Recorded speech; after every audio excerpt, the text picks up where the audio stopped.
Matthew 15 again. It's good to be here with you this morning. My wife and I have been encouraged by being here, and it's good to be with our friends, Andy, Melina, and their kids. It's been a little while since I've seen Andy, and it's good to be back with him in person. And I'm sure you benefit from him as well, and I appreciate him very much. And he's known, I think, for more than a couple weeks now that we were coming. And even though that's true, and even though he just asked me yesterday to share with you this morning, I do very much appreciate him, and it is meaningful to me that he trusts me this morning to spend some time with you. And I pray that it'll be beneficial to you, that you'll get something out of this that you can take with you, and that you can use it in your lives and in your service. I was going to say a few years ago, but it's been a bunch of years now. I think maybe 20 or close to 20.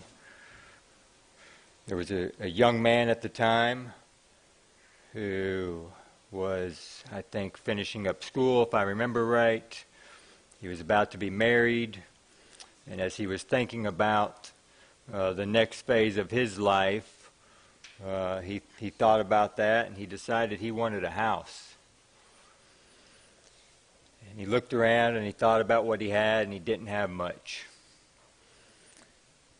And he found on his desk as he sat there a little red paper clip. Wasn't even a jumbo clip, it was a little paper clip, but it was red. Maybe you've heard this story. He posted an ad on the internet, Craigslist. It was kind of early for Craigslist maybe at the time, but he posted an ad there, and the ad said, "This red paper clip is currently sitting on my desk next to my computer. I want to trade this paper clip with you for something bigger or better. Maybe a pen, a spoon, or perhaps a boot. If you promise to make the trade, I will come and visit you wherever you are to trade. Hope to trade with you soon." And he signed it Kyle. He wrote another comment shortly after, I think, and it said, "P.S. I'm going to make a continuous chain of trades until I get a house or an island or a house on an island. You get the idea." Now that sounds like a ridiculous idea. Take something so small, something that we can readily get our hands on. Most people would throw in the trash like it's valueless, and to turn that into a house. I want to begin this morning looking at a few principles, a few examples that Jesus gave to us. We read earlier here in Matthew 15. We'll read again. Matthew 15, verse 32. "Then Jesus called his disciples to him and said, I have compassion on the crowd because they have been with me now 3 days and have nothing to eat. And I am unwilling to send them away hungry, lest they faint on the way. And the disciples said to him, Where are we to get enough bread in such a desolate place to feed so great a crowd? And Jesus said to them, How many loaves do you have? They said, 7, and a few small fish. And directing the crowd to sit down on the ground, he took the 7 loaves and the fish, and having given thanks, he broke them and gave them to the disciples, and the disciples gave them to the crowds. And they all ate and were satisfied, and they took up 7 baskets full of the broken pieces left over. Those who ate were 4,000 men, besides women and children." And so, a few things here. I'm not trying to minimize the value of a miracle or the acts that Jesus did that maybe we're unable to perform ourselves. But I do think there are some principles we can take from the approach he gave us, the approach he showed us, the approach that's written down here for us to look at. The first thing he did, he asked them, what do we have on hand? How much do we have? What is already available for us to use? He didn't send them away to go find something else to come back.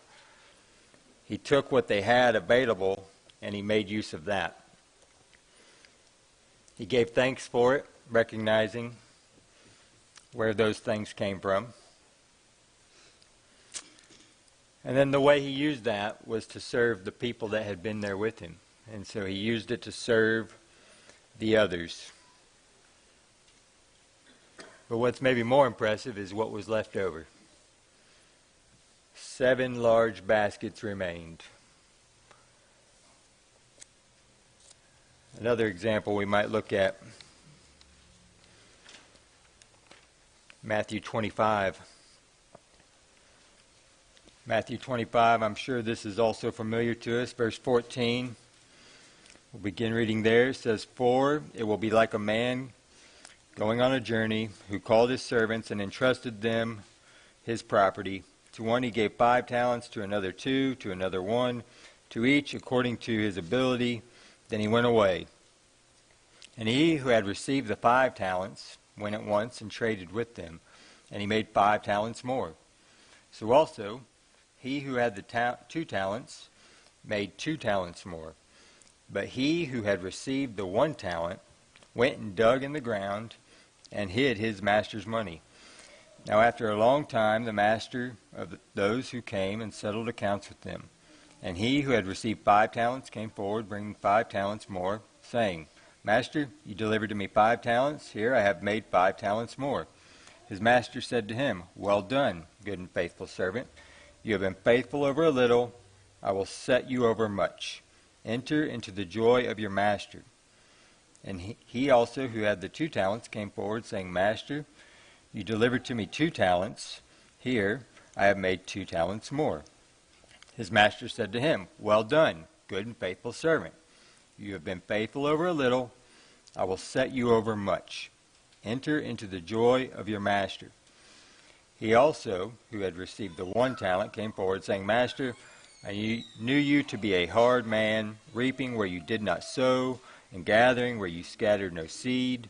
So I was afraid, and I went and hid your talent in the ground. Here you have what is yours. But his master answered him, You wicked and slothful servant, you knew that I reap where I have not sown, and gather where I have scattered no seed. Then you ought to have invested my money with the bankers, and at my coming I should have received what was my own with interest. So take the talent from him, and give it to him who has the 10 talents. For to everyone who has will more be given, and he will have an abundance. But from the one who has not, even what he has will be taken away." And so here we see each one of these was given according to their ability. What they had, even the one who was given something small, that was more than enough to grow it. And I think the same might be true for us. Let's look at some examples in the Old Testament of other men that maybe we can learn from. The book of Genesis. Genesis 37. You may be familiar with the account of Joseph. Chapter 37, verse 3 and 4. Now Israel loved Joseph more than any other of his sons, because he was the son of his old age. And he made him a robe of many colors. But when his brothers saw that their father loved him more than all his brothers, they hated him and could not speak peacefully to him. We'll look at a few highlights of Joseph's life.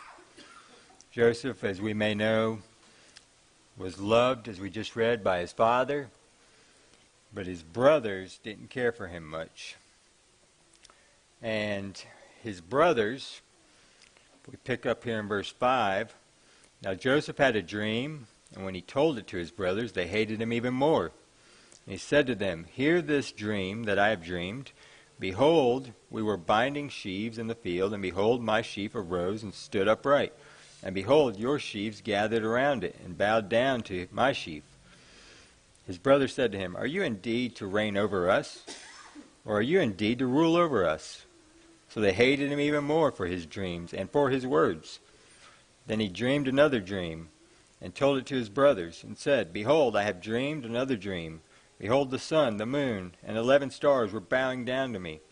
But when he told it to his father and to his brothers, his father rebuked him and said to him, what is this dream that you have dreamed? Shall I and your mother and your brothers indeed come to bow ourselves to the ground before you? And his brothers were jealous of him, but his father kept the saying in mind. And so this dream took place. Joseph opened up to share it with them, but that created friction. His brothers eventually threw him in a pit, left him for dead. They then thought maybe there was a better plan, so they pulled him out of the pit, sold him into slavery, and Joseph finds his way into Egypt. Flip over a couple pages maybe to chapter 39. Verse 1, now Joseph had been brought down to Egypt, and Potiphar, an officer of Pharaoh, the captain of the guard, an Egyptian, had brought him from the Ishmaelites, who had brought him down there. The Lord was with Joseph, and he became a successful man, and he was in the house of his Egyptian master. His master saw the Lord was with him, and that the Lord caused all that he did to succeed in his hands. So Joseph found favor in his sight and attended him. And he made him overseer of his house, and put him in charge of all that he had. From the time that he made him overseer in his house, and over all that he had, the Lord blessed the Egyptian's house for Joseph's sake. The blessing of the Lord was on all that he had, in house and field. So he left all that he had in Joseph's charge. And because of him, he had no concern about anything but the food he ate. Now Joseph was handsome in form and appearance. And after a time his master's wife cast her eyes on Joseph and said, lie with me. But he refused and said to his master's wife, behold, because of me my master has no concern about anything in the house, and he has put everything that he has in my charge. He is not greater in this house than I am, nor has he kept back anything from me except you, because you are his wife. How then can I do this great wickedness and sin against God? And as he spoke to Joseph day after day, he would not listen to her, to lie beside her or to be with her. But one day, when he went into the house to do his work, and none of the men of the house were there in the house, she caught him by his garment, saying, lie with me. But he left his garment in her hand and fled and got out of the house. And as soon as she saw that he had left his garment in her hand and had fled the house, she called to the men of her household and said to them, See, he has brought among us a Hebrew to laugh at us. He came in to lie with me, and I cried out with a loud voice. Let's skip down here to verse 19. As soon as his master heard the words that his wife spoke to him, this is the way your servant treated me, his anger was kindled. And Joseph's master took him and put him into the prison, the place where the king's prisoners were confined. And he was there in prison. But the Lord was with Joseph, and showed him steadfast love, and gave him favor in the sight of the prison, of the keeper of the prison. And the keeper of the prison put Joseph in charge of all the prisoners who were in the prison. Whatever was done there, he was the one who did it. The keeper of the prison paid no attention to anything that was in Joseph's charge, because the Lord was with him, and whatever he did, the Lord made it succeed. Chapter 40, verse 1. Sometime after this, the cupbearer of the king of Egypt and his baker committed an offense against their lord, the king of Egypt, and Pharaoh was angry with the two officers, the chief cupbearer and the chief baker. And he put them in custody in the house of the captain of the guard, in the prison where Joseph was confined. The captain of the guard appointed Joseph to be with them, and he attended them. They continued for some time in custody. And one night they both dreamed, the cupbearer and the baker of the king of Egypt, who were confined in the prison, each his own dream, and each dream with its own interpretation. When Joseph came to them in the morning, he saw that they were troubled. Verse 13. This is after Joseph had talked to them about the dream, and these men had been released. In verse 13, he tells them about their dreams. He says, "In 3 days Pharaoh will lift up your head and restore you to your office, and you shall have Pharaoh's cup in his hand, as formerly when you were his cupbearer. Only remember me when it is well with you, and please do me the kindness to mention me to Pharaoh, and so get me out of this house. For I was indeed stolen out of the land of the Hebrews, and here also I have done nothing that they should put me into the pit." And so Joseph helped them with their dreams, and he asked for remembrance when the one was released back to Pharaoh. In chapter 41, and if you're not familiar, read through this story on your own time. This is fascinating to read through the entire thing and to see how Joseph interacts with all of these things. But in verse 9 of chapter 41, "Then the chief cupbearer said to Pharaoh, 'I remember my offenses today, when Pharaoh was angry with his servants and put me and the chief baker in custody in the house of the captain of the guard. We dreamed on the same night, he and I, each having a dream with its own interpretation. A young Hebrew was there with us, a servant of the captain of the guard. When we told him, he interpreted our dreams to us, giving an interpretation to each man according to his dream. And as he interpreted to us, so it came about, I was restored to my office, and the baker was hanged. Then Pharaoh sent and called Joseph, and they quickly brought him out of the pit. And when he had shaved himself and changed his clothes, he came before Pharaoh. And Pharaoh said to Joseph, I have had a dream, and there is no one who can interpret it. I have heard it said of you that when you hear a dream, you can interpret it. And Pharaoh said to Joseph, in verse 16, Joseph answered Pharaoh, it is not in me. God will give Pharaoh a favorable answer. And then skip down to verse 37 of the same chapter, 41. Joseph explained the dream to Pharaoh and then crafted a plan based on Pharaoh's request for some suggestions. And in verse 37, this proposal pleased Pharaoh and all his servants. And Pharaoh said to his servants, can we find a man like this in whom is the Spirit of God?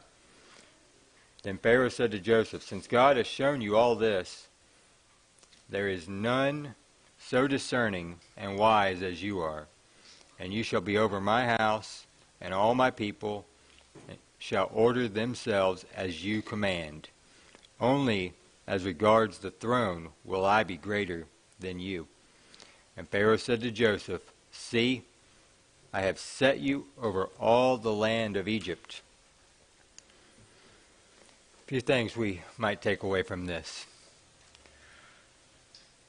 And these were just highlights, but even if we go back in detail, it would have been very easy for Joseph to get a big head, to think, nothing's going to keep me down. I keep running into trouble. My brother sold me into slavery. I rose up, became in command of my master's home. His wife caused a ruckus. I was thrown into prison. They loved me in prison. I became the chief prisoner. But that's not what happened. Would have been also easy for Joseph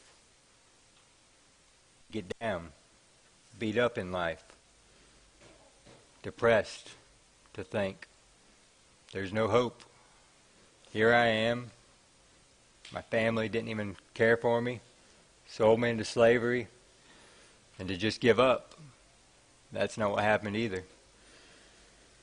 Joseph, I don't know exactly when he determined he had these gifts from God. When we read through the first set of dreams, there's no real indication that he knew that was something special. He was relaying a dream. We have an indication there that there was more to it. You know, when his father says his father kept it in mind. But Joseph clearly knew right from wrong, and when he faced challenging situations, he took the correct path, but he recognized that things had been given to him from God. These gifts he had, he could use in different situations for God's glory, not for his own. And as we see, when he did that, things worked out in his favor. Even when he was before Pharaoh, he explained to him that God would provide the interpretation, not Joseph. So Joseph followed those opportunities, and because of that, he was brought to a place where he was then able to save his own family, save others, to preserve God's people. And that was all part of a plan. Joseph may not have known that in the moment, but that was part of a plan. And when you do what's right and you do what's appropriate based on what God wants, God will find a way to get you where he needs you to be, no matter how small of things you're working with. Let's look at another example here. 1 Samuel. 1 Samuel chapter 17. Sure, another familiar story to us. 1 Samuel 17.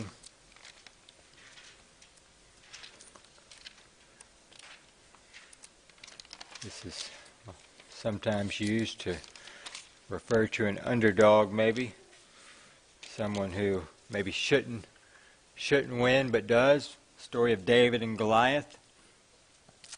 In verse 2, it says, "And Saul and the men of Israel were gathered and encamped in the valley of Elah, and drew up in line of battle against the Philistines. And the Philistines stood on the mountain on the one side, and Israel stood on the mountain on the other side, with a valley between them.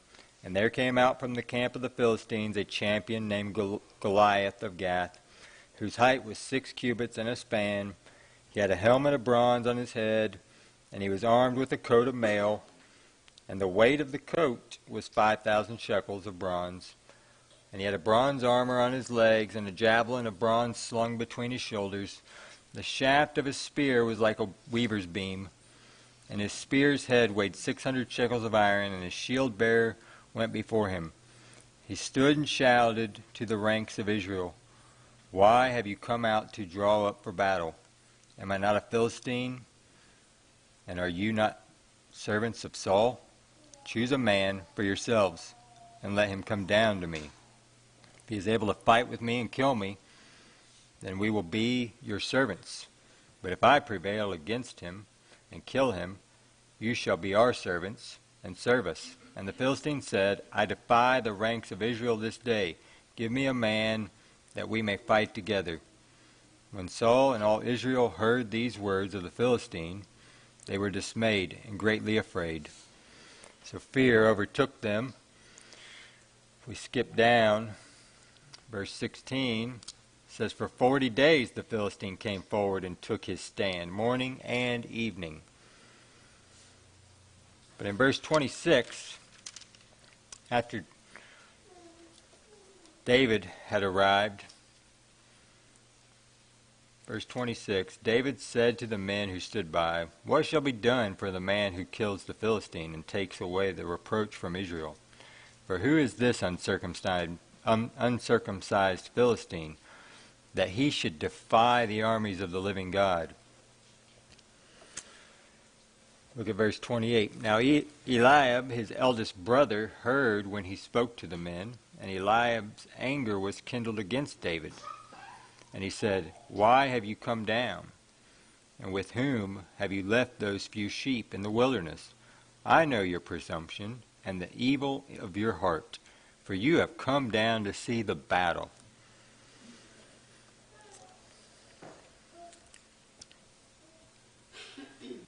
Would have been easy for David to get discouraged by his brother's words, maybe especially. David takes a pretty strong stand, it seems. Skip down to verse 33 here.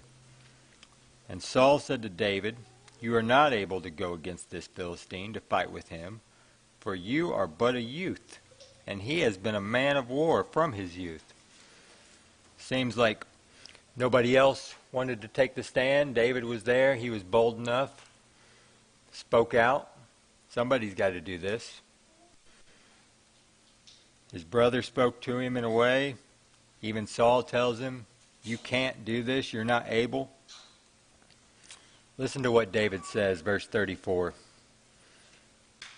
But David said to Saul, Your servant used to keep sheep for his father. And when there came a lion or a bear and took a lamb from the flock, I went after him and struck him and delivered it out of his mouth. And if he rose against me, I caught him by his beard and struck him and killed him. Your servant has struck down both lions and bears, and this uncircumcised Philistine shall be like one of them, for he has defied the armies of the living God. And David said, The Lord who delivered me from the paw of the lion and from the paw of the bear will deliver me from the hand of his Philistine. And Saul said to David, Go, and the Lord be with you. Now what happens next? Verse 38, Saul clothed David with his armor. He put a helmet of bronze on his head and clothed him with a coat of mail, and David strapped his sword over his armor, and he tried in vain to go, for he had not tested them. But David said to Saul, I cannot go with these, for I have not tested them. So David put them off. Then he took his staff in his hand and chose 5 smooth stones from the brook and put them in the shepherd's pouch. His sling was in his hand, and he approached the Philistine. So David was given some armor, some weapons. But David also recognized not only that the Lord would be with him, but he recognized that the Lord had given him certain abilities, certain skills, certain experiences that he could use in this battle. And it didn't include armor that he was unfamiliar with. And he perceived that that would hinder him. And so he discarded that, and he took what was familiar to him, what he was comfortable with, knowing that he could make use of that and complete the mission that was before him. So that is a key, to recognize that these things are from God, and to turn away from things that might hinder us, even though the world might suggest, you need this. This is the only way to get to where you're going or to do big things. And again, David was able to use what he knew, what he had experienced, what he had been trained for, to save his people, to save God's people, and to serve them. And that is the key. There are others. If we had time, we could look at. Nehemiah comes to mind. You think about his ability to take action and to organize a group of people for a work, to build relationships, to leverage relationships, to do things that maybe he wasn't equipped to do for a greater purpose. Think back at the beginning here. We talked about a young man with a red paperclip. He said he was going to make a continuous chain of uptrades, until he got a house or an island or a house on an island. That was in 2005-ish, long time ago. He was in Vancouver, I believed, Canada. He went to Vancouver for the first trade. He took that paperclip and he traded it for a fish-shaped pen. And then he traded that same day a fish-shaped pen for a hand-sculpted doorknob. And then later that month, in July, he took that hand-sculpted doorknob and he traveled to Massachusetts. And he traded the doorknob for a Coleman camp stove. And then later that year, he traded that camp stove for a Honda generator.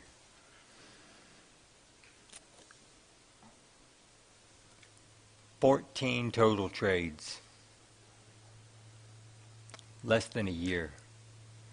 He made his final trade in July 2006. He traded a role in a movie for a 2-story farmhouse.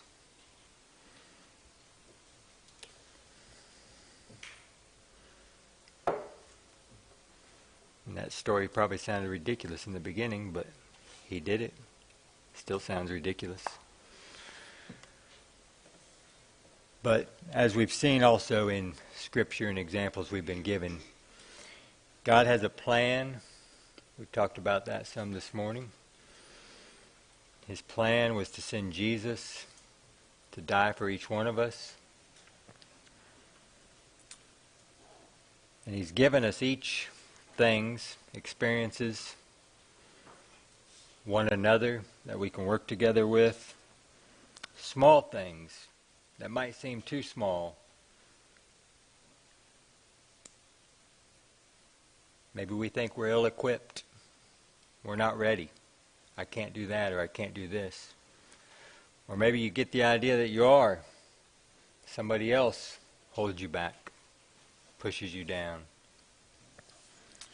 But that's not what's illustrated in those that we read about in the Bible.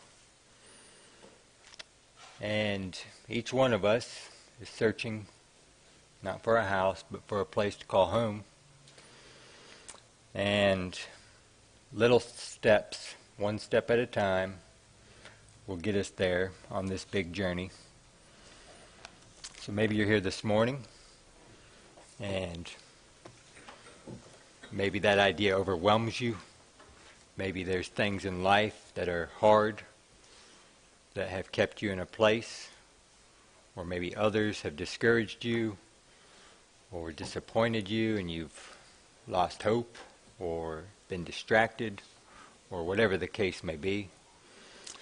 There's an invitation that is available to each one of us. We read about it. We read about others obeying that invitation, accepting it. And at this time, we'll offer that same invitation. And if you would like to take a small step in building a relationship with God and a relationship with Jesus, maybe you've not done that yet, you can do that at this time. Maybe you've done that but gotten sidetracked. It's a small, simple step to get back to Him. And you can continue that relationship and have that hope in heaven with Him and with Jesus, our Savior. And one day we can be there together. The invitation stands. At this time, we can stand and sing.